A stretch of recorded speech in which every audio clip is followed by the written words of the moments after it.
All right, you're going to see 3 presentations. I'll indicate the name of the presenter and the topic before each one. Since you have control of the video, you can decide if you need to go ahead and pause the video while you're listening, or if you need to replay the video in order to get your 2 pieces of information per presentation.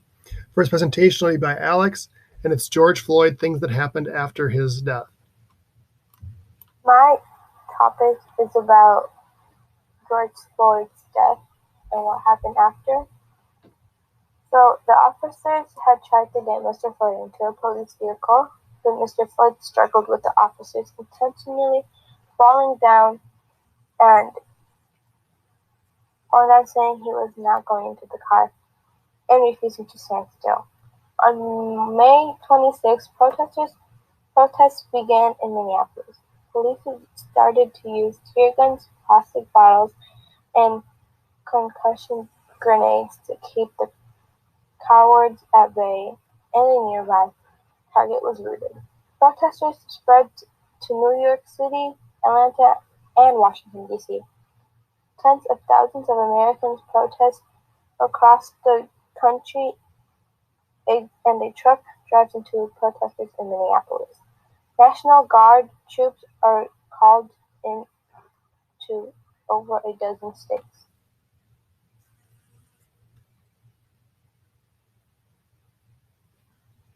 And again, if you need to replay it, go ahead and do that.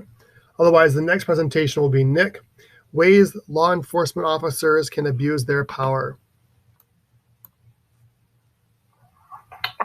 My topic is police abusing their power. There are strict international laws and standards governing how and when police can use force, particularly lethal force.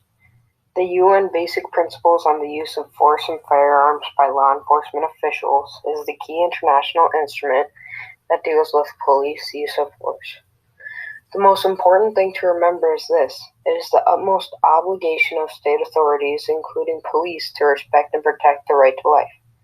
Under international law, police officers should only ever use lethal force as a last resort.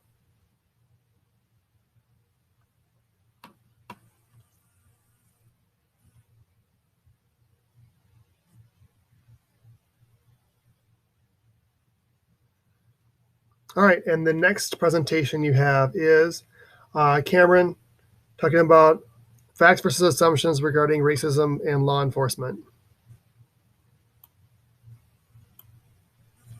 Versus assumptions by me, Cameron Moore. Many police departments in the U.S. have pointed to schemes aimed at tackling implicit bias. Laws can protect police officers from investigations into misconduct. Multinational corporations such as Starbucks have mandated implicit bias training. Equal employment opportunity cannot be denied because of marriage to or association with an individual of a different race. The Civil Rights Act protects individuals against employment discrimination. Title VII, or 7 in Roman numerals, both intentional discrimination and neutral job policies disproportionately exclude minorities. These are my sources. All right, and you can go ahead and again, rewind it, play any more than that. We have a few more we'll do tomorrow. Once you have finished your notes, do not turn them in today. This will be due tomorrow when we finish these. At this time, if you've got everything you need for the notes and presentations, you can close this link.